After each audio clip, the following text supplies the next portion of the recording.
We got an intro video, man. We did get an intro video. We got an intro video. I started my personal training course. UB has been sitting in the window being the captain of the neighborhood guard all day. It's a solid day all around. The vibes are great right now. I'm loving this energy already, and we're 34 seconds in.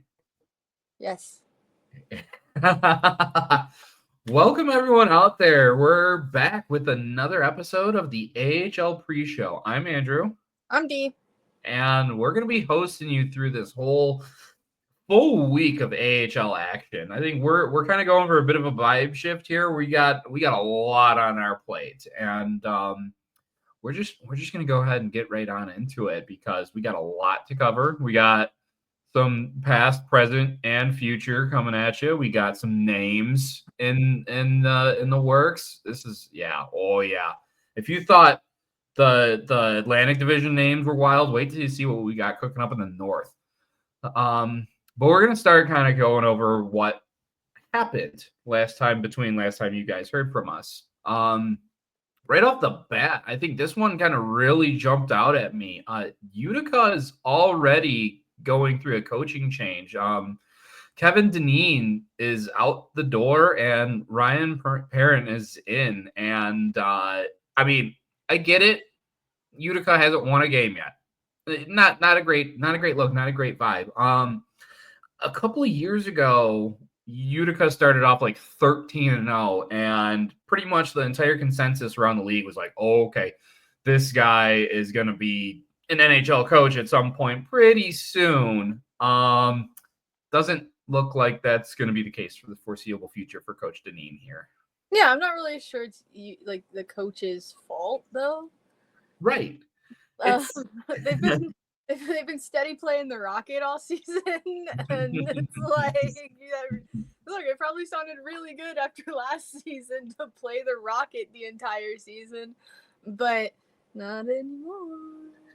No, and that's going to be a beautiful segue into going into just kind of like what went over last week. Part of that, the Rocket on just an absolute 7-game heater right now, taking down Providence. They went and ruined it over this weekend, which is weird. The playoffs even started yet, but a couple of big names really leading the way for Laval in this in this early season hot streak. We got Logan Mailloux already with 2 4-point nights over there from the blue line. And another friend of yours kind of had a big night against Providence last time you went out and saw him. Yeah, wow, Luigi is killing it. He's absolutely crushing it. He was struggling, to start in the NHL, and then just because he's not quite ready. AHLers, I think, especially with like goal scorers, they get to a point where they're just too good for the AHL. Like, that's when you know that they're ready for the NHL. And Waz like almost there. Like, he's almost too good for the AHL. He's got, some interesting little idiosyncrasies in his game that need to be worked out. But he's getting there. He's getting close. Yeah, Josh Wawa, he is very bright star on the Rocket roster. He's somebody that you fast forward a couple months, and I fully expect to see him get an all-star nod. Just because he's so good at hockey. I like how last week we talked about like this could either be like a big defensive snore fest or it could just be high flying shootout. And we got a little bit of both. Laval won the first game 2-1, and then the second game on Saturday was it 6-3? Yeah, 6-3. Mm-hmm. So I told you it's gonna be one or the other. You get the little bit of defense to start with, and then it's like, all right, well, that was boring, so we definitely got to change it up and get some goal support in there. And they did, and they fully addressed some of the major issues from the first game to the second. You're getting some pretty solid goaltending right now, and you're getting the goal support, which is just it's a really good sign from a team that has had some flashes of brilliance, but that have not really managed to keep stringing that along. And I know it's really early in the season, but if this was last season, I would be waxing poetic about what the Rocket need to figure out. And right now, they're getting goal support and they're getting solid goaltending and they're getting defense and they're getting scoring from their defense. And when you kind of roll that all up into one kind of machine, that's how you get, 7 games won in a row. So Yeah. Laval's Well, starting. the only thing that I wish is that they had different opponents. Like, I don't know, I've said it like offline so many times, but like I don't think playing the same teams over and over again. I love that the AHL gets to kind of decide its own schedule and who they want to play.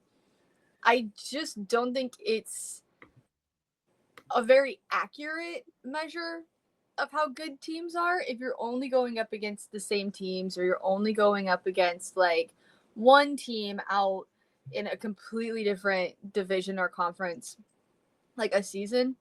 I really wish it was a full 82 game season.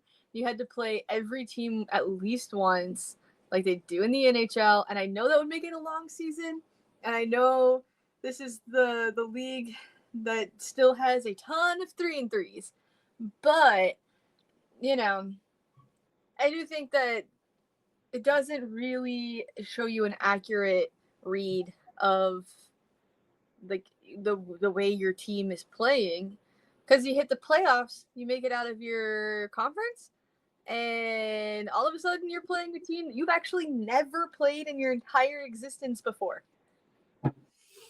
Yeah, it's always wild to see, like, you see, for example, Milwaukee going up against Rockford, Chicago, seemingly 36 times each. Then you make it out of the central bracket, and it's like, here's Coachella Valley, and it just the style of play is completely different. And you kind of saw what happened in the playoffs. They couldn't really keep up with that because they'd never seen it, and that was it. I think it's something that I understand that you play certain teams based on like their willingness to play you and their willingness to travel.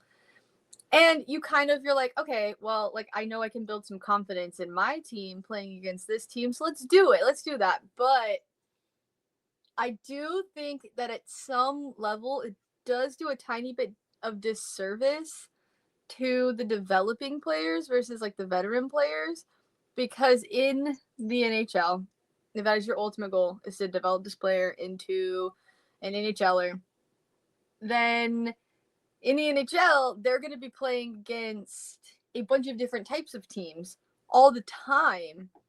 And sure, there's a little bit more of a bias toward their division. There's a little bit more of a bias toward their conference, but you still have to go out west and you still have to play every team at least once. So you have to prepare in different ways.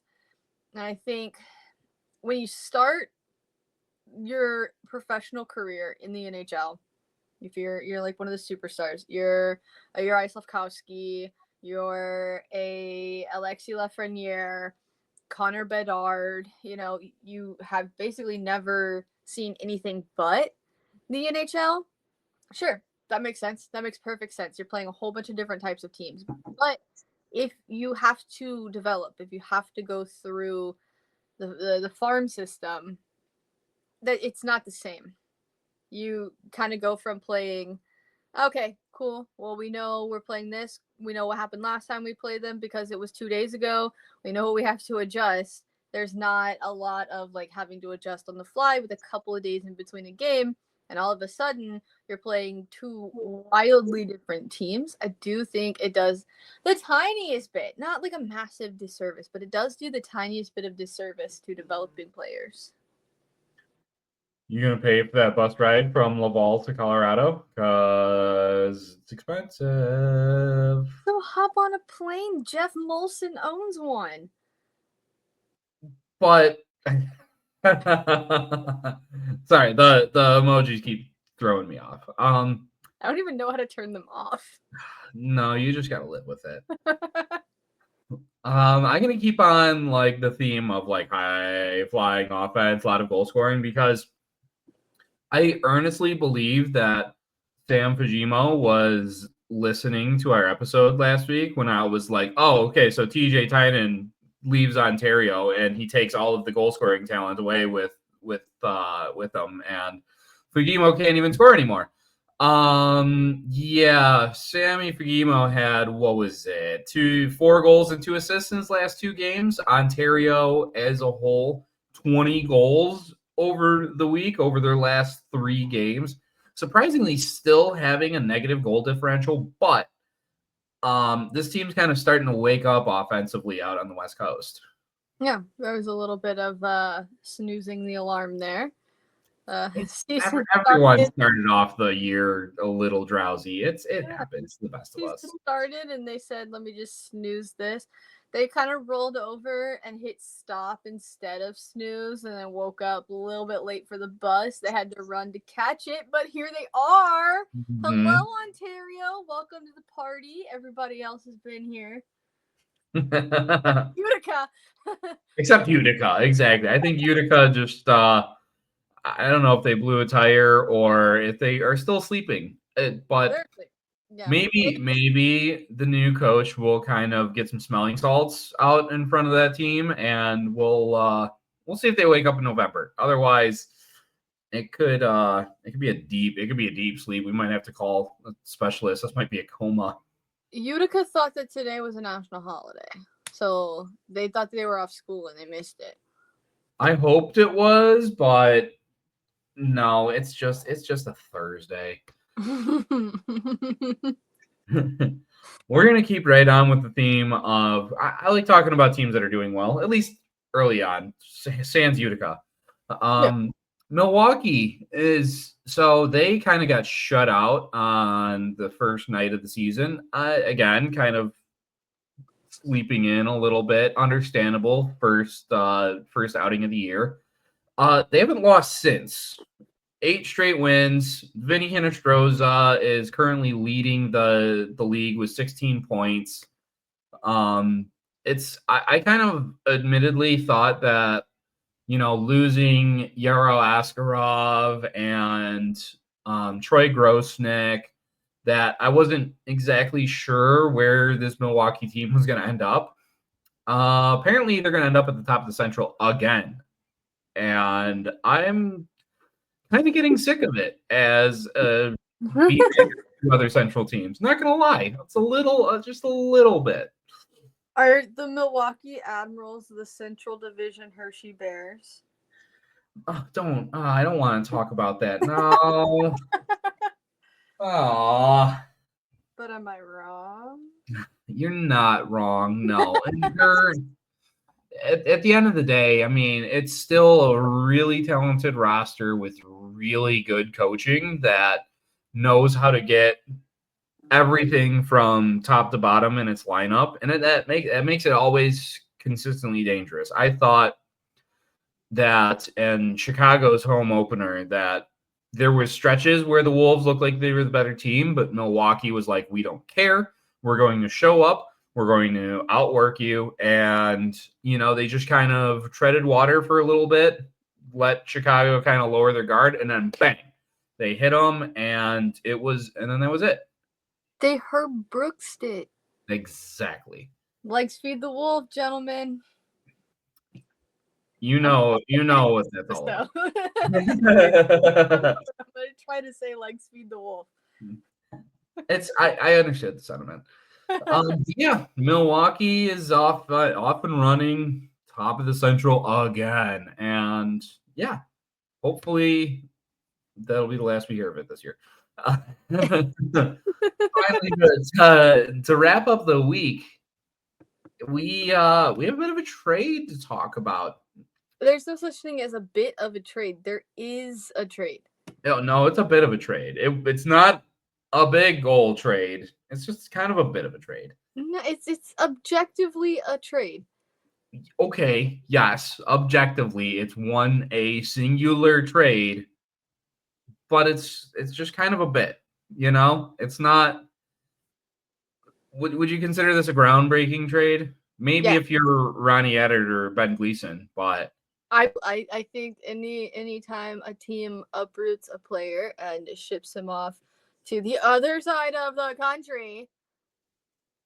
hey, Ronnie Eddard gets to go from Lehigh Valley, objectively a nice place, to California, but he's probably going to be paying more in taxes. So I hear ya, but you can't yeah, surf in Lehigh Valley. that's true. You also can't surf in Bakersfield, I was going California. to say, I don't think Bakersfield But either. it's at least closer to somewhere that you can. Yeah. Okay, fair enough. I'll give you that one. Anyway, yeah, Edmonton trades Ben Gleason over to Philly for Ronnie Eddard. So we're going to be seeing those guys kind of swap out. And Bakersfield's going to be getting Eddard. Lehigh Valley's probably going to be getting Gleason. And it's kind of one of those things where you kind of just need a bit of a change of scenery for both of these guys, and you got some other teams that were really kind of willing to kind of open up and oblige them. Both of them kind of veteran defensemen looking for a fresh start. Gleason has been in Bakersfield for a little bit. Wasn't really going to get a look at cracking the lineup at Edmonton, and kind of the same story for Eddard. He spent a couple years out there in Lehigh, put in the work, did all that he could. Just it's sometimes you just can't. Find it difficult to crack the lineup. And it's like, all right, it's not going to really work for me here. I got to find a way to make it work somewhere else. Will it work for him? I hope it does, but we'll see. Yeah, it just seems like it was quadruply mutually beneficial. Right. All parties involved kind of wanted this, so that's how it happens. Yeah, groundbreaking. Teams do what's best for themselves and the players. That's never been heard of before. You know what else is really wild? What's that? Both of those players are from the great state of Michigan. What's so great about Michigan? Y'all have some lakes? A couple of them, actually. Y'all have 22% of the world's concentration of lakes or something? Yeah, exactly. In fact, one of them I would be willing to say is quite superior to the others. That would literally only work if there weren't 5 Great Lakes. But there's one superior lake, if you know what I'm saying. There's literally a Lake Michigan. But it's Lake Superior, D. I know that. I know that. I learned that. I wasn't sure if you did, because down in Texas, I don't know how the schools read it. Do you know Holmes? I just said that. I just recited that out loud, Andrew. Well, I can't understand your Texas accent sometimes. I said Huron, Ontario, Michigan, Erie, Superior. You're not the only person who went to a public American school, Andrew. Yeah, but mine's in Michigan, so they tend to lean things more about Michigan. No, I don't want to hear that. Did you have 2 entire grade levels where your social studies class was Michigan history? Because I did for Texas history.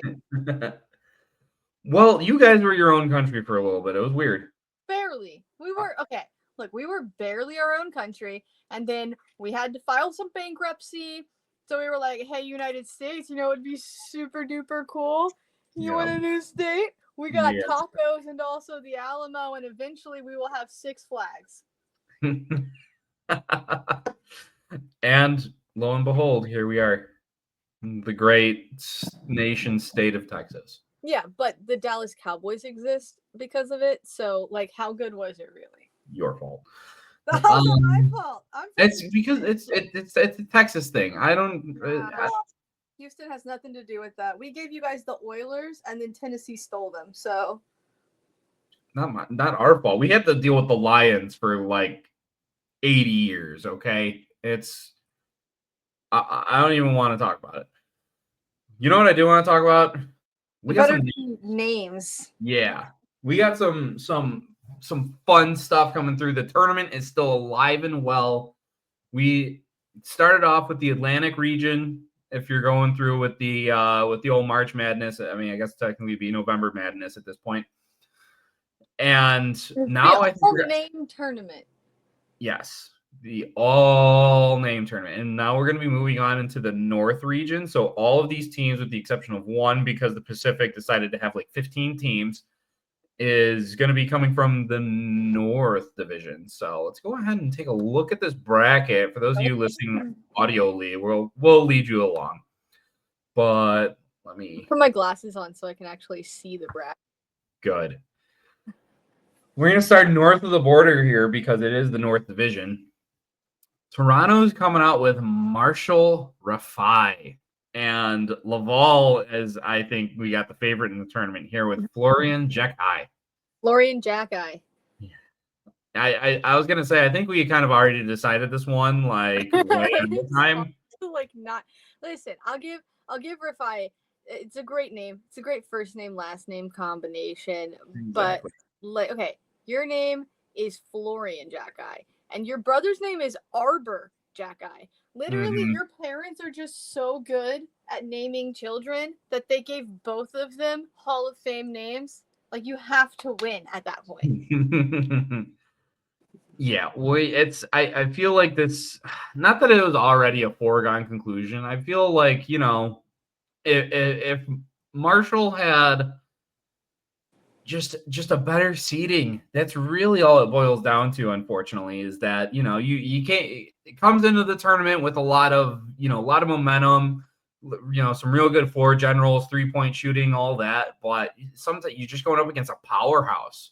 What can you do? Brother's nickname is the Sheriff and his is the Deputy. Yeah, you can't beat that. Okay, we got we're gonna have Florian moving on here. If I can just kind of like, for some reason it's not letting me select it. So we all understand that Florian's actually probably gonna be moving on pretty far in this one. The next one, we got a little bit of alliteration battle going on. Syracuse coming on strong with Gage Gonsalves. And Belleville responding with Wyatt Wiley. Wyatt Wiley. Far be it from me to support Belleville in anything, but Wyatt Wiley. It's not just the alliteration of the first letter. It's the second letter that doubles down on it that really makes it tough for me to get away from that. Why guy? Wiley Coyote. And again, this is nothing against Gonsalves, but you're going up against a heavy hitter early on. It's just it's tough. Like me thinking I could take on Manny Pacquiao. Which for the record, I totally think I could beat Manny Pacquiao, but that's not the point. That's another bracket for another time. Bracket of the people stronger than her. D thinks she could beat no. Don't give me ideas for more brackets. They'll totally do it. I'm going with Wyatt Wiley. I'm going with Wyatt Wiley on this one too. I think just it's the WY combo, and right. If his nickname is not Coyote, I don't know what to say. There's silent W's too. Oh, I didn't even think about that. Why? Yeah, why? Oh, I see what they did there. Yeah. Great stuff from the Wiley parents, if I do say so myself. They really thought this one through. Excellent child naming. So as we move on here, Rochester coming up with Graham Slaggert. There's a real hockey name right there. And Cleveland decided to kind of double dip with, instead of 2 names, they're going with 4 names. We have Ole Julian Bjorkvik Holm. I couldn't even fit the name into the bracket, so it just has to be OJBH. Now, that's got some heavyweightness to itself, but let's think about Graham Slaggert here. I know your name is Slaggert, dude. Slaggert. Like what? That's a name. And listen. I get it. I understand the abbreviation, right? OBJ. Everybody knows who that is. You know? Yeah, close enough. OJB, OBJ. It's a LBJ kind of thing. Odell Beckham Jr.? I was saying Lyndon Baines Johnson, but I mean, yeah, sure. I'm talking about athletes. FDR, JFK. You know, there's something to be said about being known by your initials. Do they actually call him OJBH in Cleveland? I think that I don't know if that's just a me thing or That's a question for me. we really should have brought Deanna on this episode. We need our Cleveland expert. We need to phone a friend. I know, right? Just a live record. Like, hey, we're recording the episode right now. Can you give us a little insight? Like, I know it's solid. Like, I know OJBH is like it's a good one. It's a good one. My thing is like maybe is it good because it's just Swedish? I know, right? I don't want to just lean into like the Nordic names just because they sound fun to pronounce. Because Graham Slaggert is just as fun. Graham Slaggert. Graham Slaggert sounds like a wizard. Graham Slaggert sounds more like a battle mage that's gonna beat me for my money or my gold, I should say. I'm thinking like that's what I'm thinking. Like OJBH, does it just kind of sound good because it's Swedish? I think so. Right. I think it's OJBH is more quantity over quality, whereas Graham Slaggert just gets right to the point, right? Doesn't mess around. It just hits you hard and it hits you fast. I think we're going Graham Slaggert on this one. Yeah. Because listen, imagine you're on the call for a game, and then you get to say the following phrase: "A slugger from Slaggert." Oh, okay. That one sold me actually. Like that's where we're going with Graham Slaggert on this one. I think we have to. It's just a classical good hockey name. Mm-hmm. And then as our final match in the opening round of the North region, Ireland versus Scotland. Yeah, we got Seamus Casey coming out of the winless Utica Comets and the Invasion of the Pacific, Angus Booth. Out of Ontario. So, I mean, are we Irish or are we Scottish? I'm Scottish. You're Scottish. Mm-hmm. I probably should have guessed that. The McFeron. Well, most people assume Irish. My last name was actually changed from the correct spelling of McFeron, so that everybody in the United States who spell their last name the same way I do, we're all related to and descended from the same guy from when he entered the United States, like way back when. So everybody assumes Irish because of the MC versus the MAC, but it's very Scottish, actually. So are you leaning towards Angus? Oh, I'm always gonna go with the yeah. That's fair. And I guess in kind of in making an argument, it's nothing against the wee baby Seamus. I'm using a euphemism from Archer there. It's just Angus, just for whatever reason, just speaks more like hockey to me. It's a strong name. And the Booth, like it's just the Booth has such power behind it. Although to be fair, a Booth did kill Abraham Lincoln. What does that have to do with anything? Argument. I mean, I get the point that you're making, that you're coming across here, but all right, now I can kind of update our. We figured it out, folks. Oh yeah, I figured it out. I had to unshare the screen there, but I realized I was not logged into the bracket, so now we're gonna go ahead and move everything forward. Okay. Yeah, I'm going with Angus. My vote's for Angus, but my vote's been with Angus this entire time. Also because there's a secret part of me that needs Ontario to make it.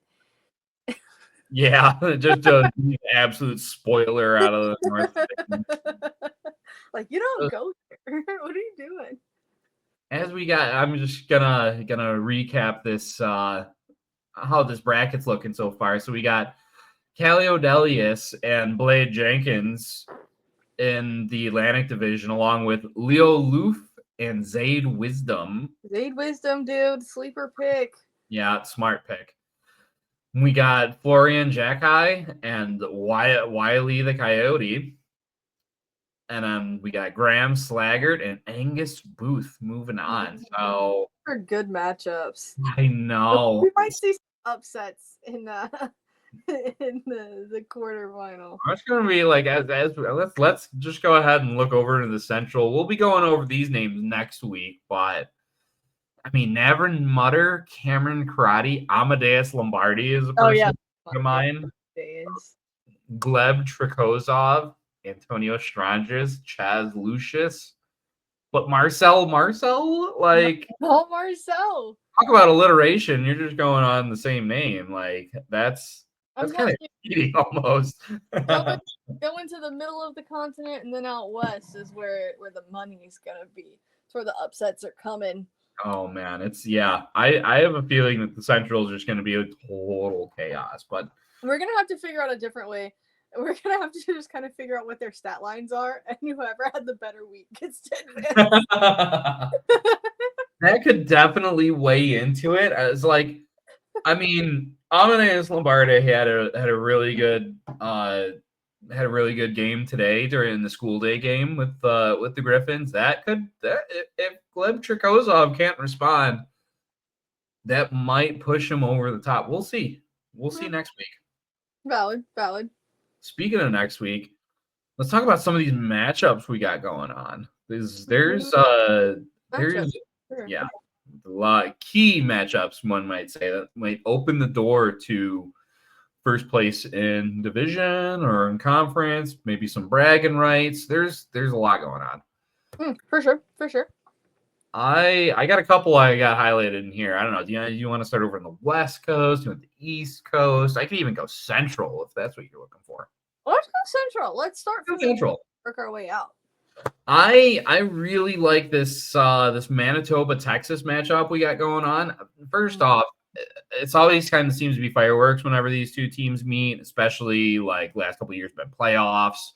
Yeah, I don't think they like each other. No, not at all. In case, you couldn't really tell when all the gloves and the sticks are on the ice. Like, okay, I see what this is all about. The equipment manager's entire arsenal found its way on the ice. And, I don't think they like each other. Not at all. I think the games with teams that don't like each other are always the most fun ones because it's so personal. Like, it's like, you didn't even... But you can tell who's been with that team while a rivalry is developing versus who is just kind of inheriting the rivalry. But the people who are just inheriting the rivalry have completely bought into it. They're here for it.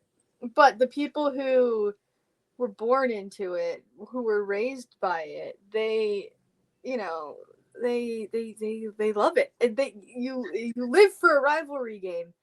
And you either get ejected and a 2-game suspension, or you score 1 billion goals in the season series, and then you outpace your scoring.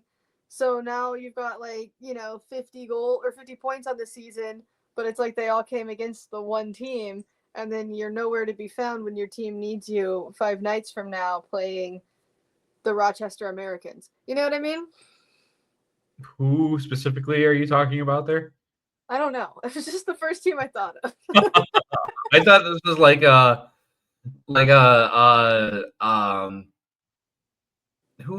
when you were on Laval, I thought this might have been like a D thing of Yeah, what is he doing? Is he even in North America? I thought that you would know where you were at. I don't know. Am I in North America still? You can look that up as I kind of preview this matchup coming up. Manitoba again kind of finding himself in a bit of a familiar spot early on, and which is at the bottom of the division.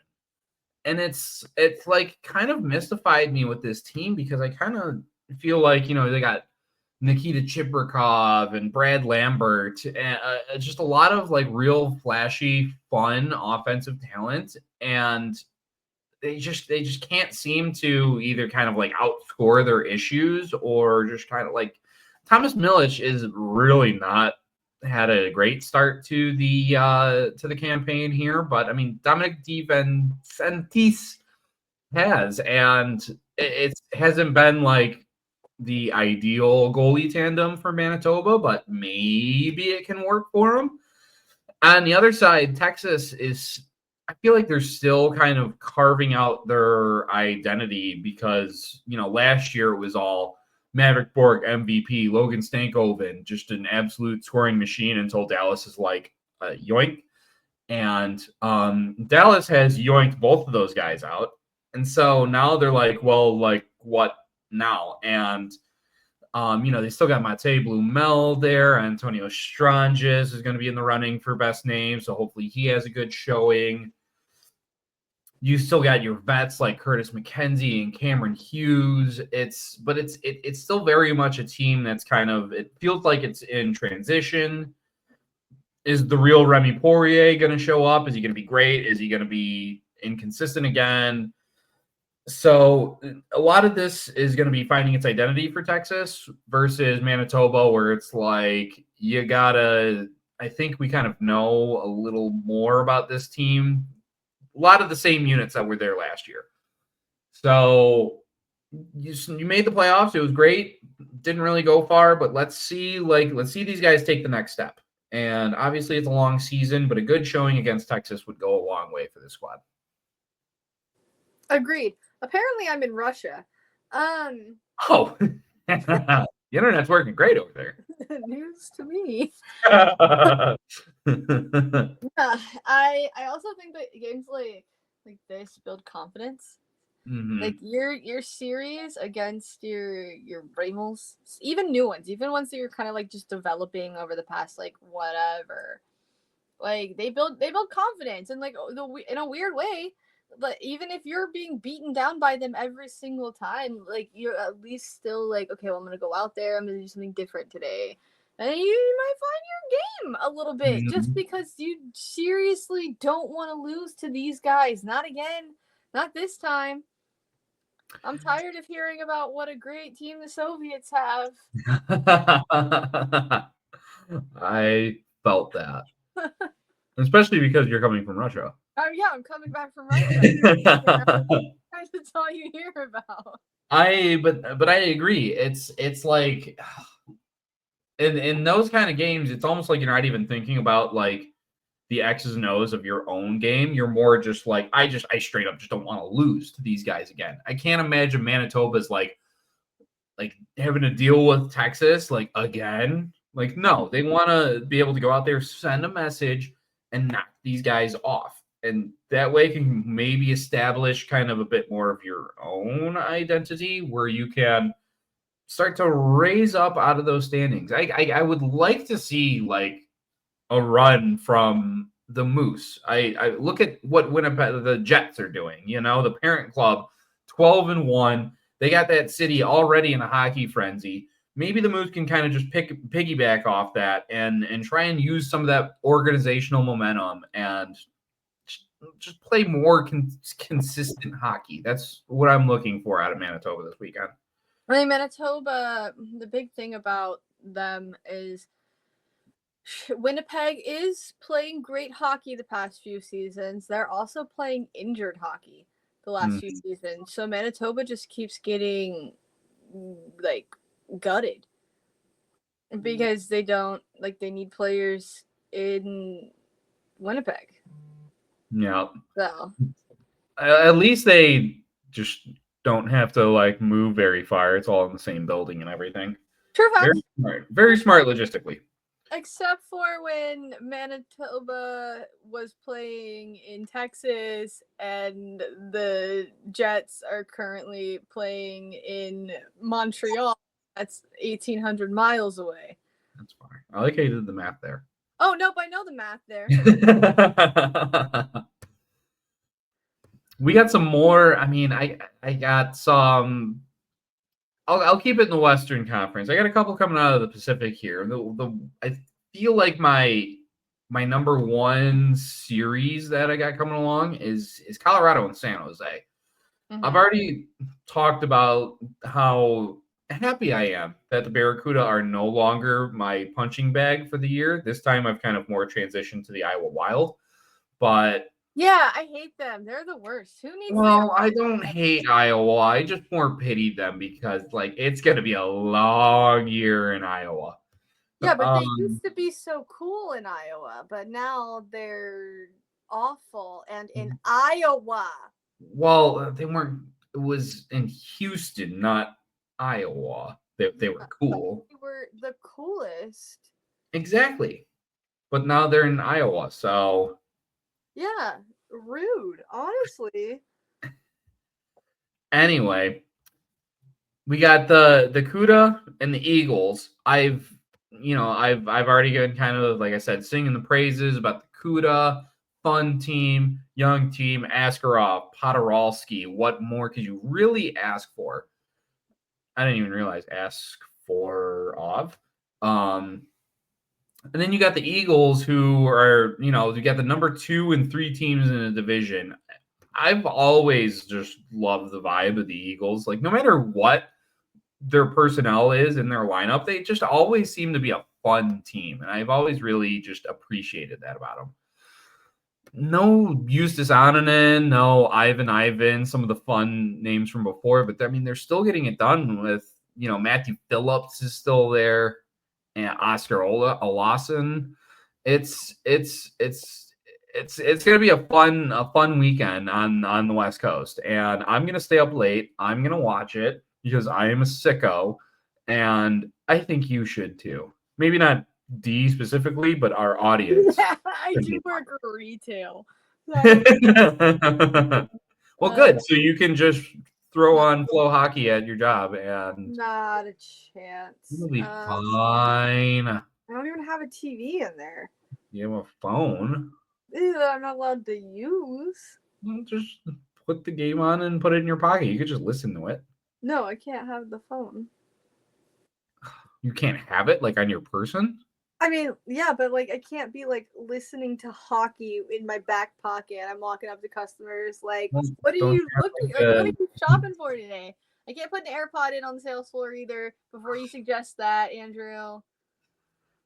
Well, that's lame. Okay, you just have a lame work policy. Yeah, that's what I'm currently trying to figure out here. Figure out what the Eagles are going to have to do to knock off the Barracuda and jump over them in the Pacific. How about that? Okay, well, the Eagles are going to have to get some goal support. All right, that's what the Eagles are going to have to do. They got 2 of their best scorers up in Denver right now, which is great. I love that for you, but they need to get some goal support. All right, they're okay on the goaltending, and they got some pretty solid defense down there. But you've got, you're two. They're in Denver.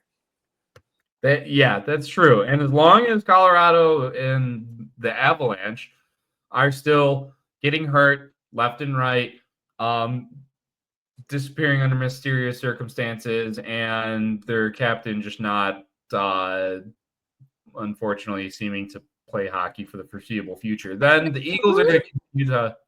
I was talking about Nuke.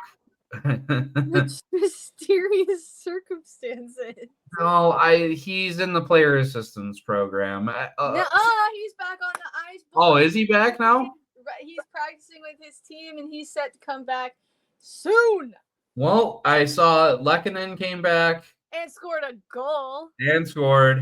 Nishushkin to be coming back pretty soon here, from what I hear from my inside source in Texas. And so it was all over Twitter. Well, I'm not on Avs Twitter. What can I say? Bro, it was on all of the Twitter. Well, anyway, yes, but the Colorado Avalanche. There's been some. I don't know if you noticed this past week. Nothing major happened in the United States in the past week that would have taken over Val Nichushkin returning to practice. Anyway, yeah, with Ivan and Kovalenko up in DJ Tynan. It's like they're going to be getting a lot of help back. I know, but that was to be expected. But players who've been like an important key cornerstone foundational piece for the Eagles, it was fine when it like you lost on an end because you figured you were losing on an end because they putting all their eggs in Georgiev's basket. So they needed somebody reliable to back them up. No one. Sorry, me and Georgiev have some bones to pick. Don't ever put Alexander Georgiev on your fantasy team. That'll be the worst decision you've ever made in your life. I made that mistake one time, and I almost stopped watching the Colorado Avalanche. Which would be absolutely Georgie, man, just catching strays on an AHL podcast. Yeah. Hey, he did one time in the AHL, all right? Because he looked all right when he was backing Darcy Kemper up. And do you know why? It's because Darcy Kemper, in his prime, who was an excellent goalie. He's, he's dealing with some injuries, which is affecting his game right now. We're not going to consider this his prime when, he's disease-addled, apparently. I don't know. He had an injury. He wasn't ready. Man, that sounds terrible. I hope he's okay. He's out in Los Angeles now? Make it make sense, Darcy. If you wanted to be in the West, you could have just come back to Colorado. You want to Stanley Cup there. Darcy Kemper looks like a Red Power Ranger, and I guess where I used to watch him play hockey. Iowa? No, because they didn't leave until 2013. I know. I just had to throw the Wild under the bus there for a minute. Yeah. Anyway, yes. So with their most reliable, cornerstone foundational pieces up in Denver, I think at least for Ivan, we're probably gonna end up seeing him there and back again, a little bit, at least on paper. Kovalenko, though, I think has made it, and he's there to stay. I don't think he's going back down, because he's just, really good. I don't know if you know that, but he's just, really good. He's pretty good. Yeah. So, yeah, Eagles going to be getting some reinforcements with the Avalanche kind of getting their stuff together. That's good for everyone involved. And I'm excited to see maybe they'll be getting that this weekend against San Jose. And if not, well, it's still going to be a fun little series and got a nice little nightcap for AHL action. Yes. I'm going to stick out on the West Coast. We got Bakersfield with their brand new defenseman and the Abbotsford Canucks. And again, this is kind of more of, aesthetic jersey kind of vibe for myself. But at the same time, you kind of got a couple of teams right smack dab in the middle of that Pacific Division. I know it's early. You got 60 more games to go with 59 of them against your own division. So there's plenty of time to move up and down. But it's never a bad time to get points. And points in November mean just as much as points in March. So this is a good chance for either of these teams to maybe try and create a little separation there. Yeah, well, I think, sure, technically they all have the same table value, but I think the early points, I do think end up weighing a little bit more, because if you miss the playoffs, you missed it at the beginning of the season. You did not miss playoffs because of your performance at the end of the season. You missed it at the beginning and the middle of the season. So I do think they end up weighing more, but it's also never a bad time to just set the tone. Just kind of no, this is how we're playing hockey this season. This is how we're playing hockey against you this season. Even if you already lost to them, it's never too late to say it's my narrative now. Never a bad time to also just claw your way out. I don't think the Winnipeg Jets are too concerned about winning hockey games and the padded cushion that they are now getting in the table standings. Yeah, I think, just kind of getting those points early on, it's way easier to get through the season playing ahead than playing behind. Right. Winnipeg's not apologizing to anyone for grabbing 24 out of a possible 26 points. So right, and it's wouldn't you if you're playing at the end of the season to make up enough points, right? You now have to tie your playoff fate to the way other teams in the league are performing. Right now, at the beginning of the season, you can kind of control a little bit more of your destiny. You don't have to play from behind. You don't butt up against something where a couple of other teams just start surging and you get mathematically eliminated before you even thought that mathematical elimination was a possibility. Yeah, this is definitely going to be a tone setting kind of series for these two teams. Getting Adderton is definitely going to help Bakersfield. Hopefully, he kind of gets comfortable and gets rolling with the Condors. I'm really excited to see what Abbotsford kind of comes out with. Jonathan Lakarimaki already with 7 points, 7 games, really settling into his first season there with the Canucks. And Archdeep Baines, I mean, we talked about him last week and his return to the lineup. 1 game, 1 goal, 2 assists. So he clearly didn't miss a beat having to go back and forth between Vancouver and Abbotsford. He's going to be actually play between both teams, or was he just there on paper? Oh, he was in the lineup for Vancouver. I saw his parents were there to see him, and it was wonderful. No, that'd been hilarious if his parents were there to see him and he was a healthy scratch. I always think that'd be so funny.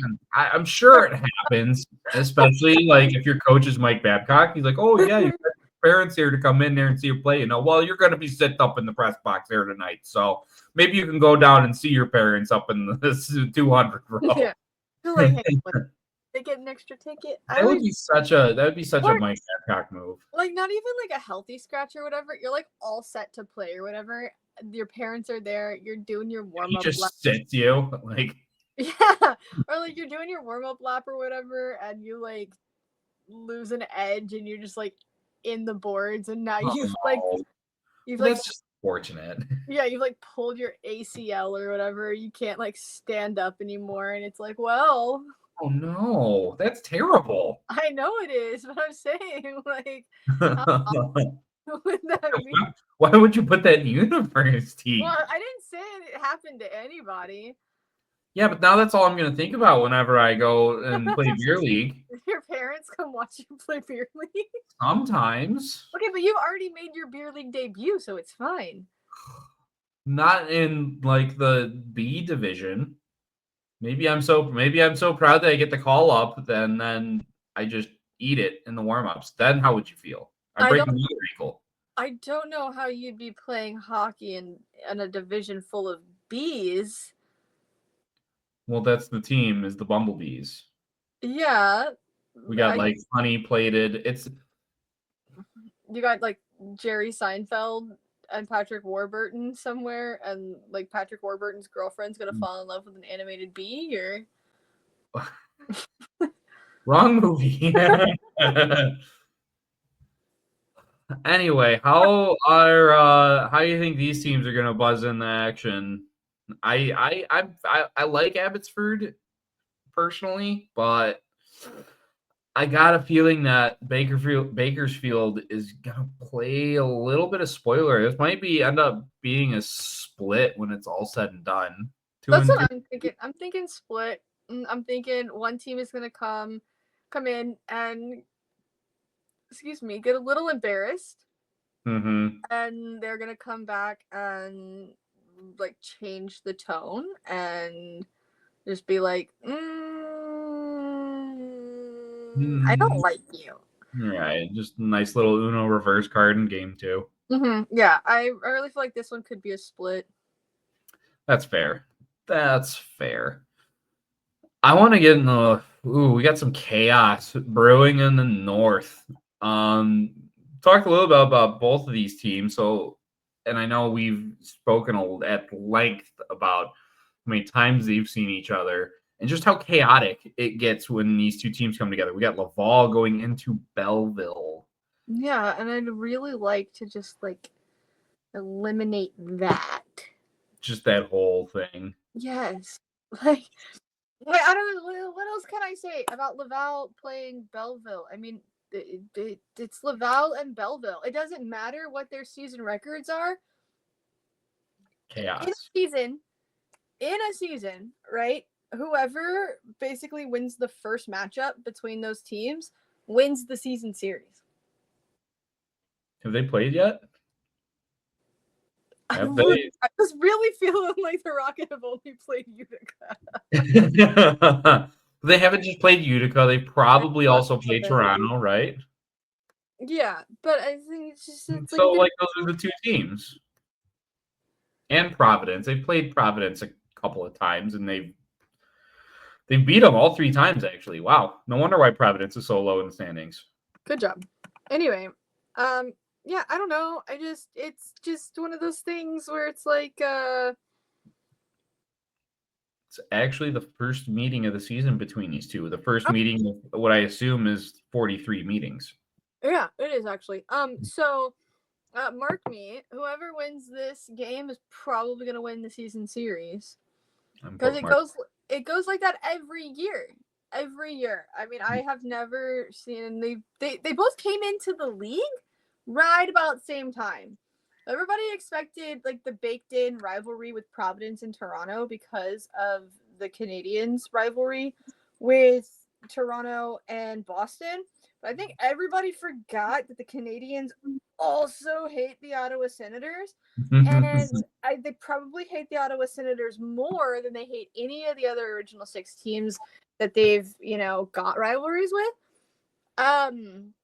But because Belleville and Laval came into the league at the exact same time they grew with each other, they are probably the most organic rivalry in hockey because of the fact that both of them had to prove that they were the better of the new kids on the block. And only one of them has hosted the All-Star game. So take that, Belleville. And it was an awesome All-Star game. I can attest to that. I got one more because we're kind of running towards the end here. I'd like to break this one in. This is a little different. This is not quite so much like it's 2 teams that are jostling for position, but kind of like the Titanic and the submersible, they are jostling for position at the bottom of the Atlantic. That is Providence and Bridgeport. One of these teams, Bridgeport, we kind of expected being there. Providence, by virtue of having to see Laval so many times early on, maybe not quite so much. I mean, my first reaction is I wonder how much Chris Terry hates his life. I mean, he's got 11 points in 10 games. So he's still producing like he did in Chicago. And like Chicago, he's now also at the bottom of the division. So it's got to be one of those like, okay, what like else do I have to do in order to get a winning team around here? But on the other side, Providence is, they've been stricken by Laval. Yes, that's one thing. But Fabian Lysell only has 2 points in 7 games. And for a lot of Bruins fans that are up in Boston, down in Boston, I suppose, if you're thinking geographically, that are seeing their team not score a lot of goals and not win a lot of games, that were maybe hoping that Lysell would come in and be a bit of a spark plug. That's not really happening this early. Right. Well, listen, we can't really just attribute the big Bruins woes to a lack of scoring because Jeremy Swayman is letting in like 6 goals a game. Hey, my man's got paid. He got his bag, okay? Like, at least respect the hustle. But I'm getting the 6 goals against per game for Jeremy Swayman. That's on you for taking him. He's a good goalie. Allegedly, he's never played more than like 30 games in a season. Right, and that was my point. It's because like I was expecting them to still ease him into it. You know what I mean? Yeah, no, they need to. They need to just where's Tuukka Rask? Off in Finland somewhere, not dealing with the mess that is the Boston Bruins. Where's Tuukka Rask? Where's Patrice Bergeron? I have some questions. Off in Canada, not dealing with the mess that is the Boston Bruins. Zdeno Chara. I have some Checky, you can just go on down the list. I need you. Bruce Cassidy, let's talk. I think he's doing okay over in Vegas. Nope. I need to have a conversation with him. So, Providence has got, they got Vinny Lettieri back after he was away in Iowa for a year. That must have been a real fun time for him. But I still feel like there's a lot of veterans on this team. It's not like they're a young team that really, you got Riley Tufte, Ian Mitchell, Tyler Pitlick, Georgi Merkulov, Patrick Brown, a lot of guys that have been around the block that I don't think we were really expecting and again, Brandon Bussey and Michael DiPietro in net. This shouldn't really be a team that's in this position. So you got another team that's already going to be kind of in dogfight mode. Like we started off bad. Bridgeport probably doesn't want to let this get any worse, or they're going to see last season's demons rolling over into this year. So this might be a bit of a dogfight for both of these clubs, and I wouldn't be surprised to see some knuckles being thrown trying to energize something between these two teams. I agree. I think this is one of I think with like Providence especially, like this is a team where like confidence got shaken, both of them. Honestly, confidence got shaken really early, and there's nothing you can really do until you can get that confidence back. And it's gonna take some time. They also probably tried to change some things up, shake it up a little bit with the coaching. The coaches are like, well, guys, it didn't work, obviously, so let's try something new, which would be totally great if you had a confident team, but you probably don't, considering you lost to the Laval Rocket thrice already. Yeah, that's a tough way to get the season kicked off. I mean, it's early. This is, not a life or death series for either of these clubs, even though for Bridgeport it might kind of feel like it, because it's like, oh, we went through this whole branding for the Gordon Fisherman logo, and we're still the sad bee with the hockey stick, and we're no longer the Sound Tigers. And I feel like this is the Sound Tigers curse, right? Like, you can't just get rid of such an iconic AHL mascot for just bland rebranding of the parent team and expect the vibes to carry over. So, but like the Sound Tigers were high-key named after P.T. Barnum, and he was a terrible person who allowed animals and people to burn in one of his first museums because he cared more about profits over animal welfare and guest experience. And I hate P.T. Barnum, and no, I will never watch The Greatest Showman because Hugh Jackman can't redeem that man for me. well, then name it something else. Don't name it the Islanders. Bridgeport's not even on an island. It is at hockey. It's a metaphorical island. It's a metaphorical, sociological, psychological. Am I pulling out any good words here? Island. They are isolated in how bad they are at hockey on the East Coast. I just hope they don't end up on like the Lost Island, because then it's just going to be a bunch of convoluted plot points that don't really make a whole lot of sense at the end. And they would have been dead the entire time anyway. And I'm kind of starting to get that feeling that that's their season already. But hey, you can turn it around by making Providence brew in it. So we can see what that's all about.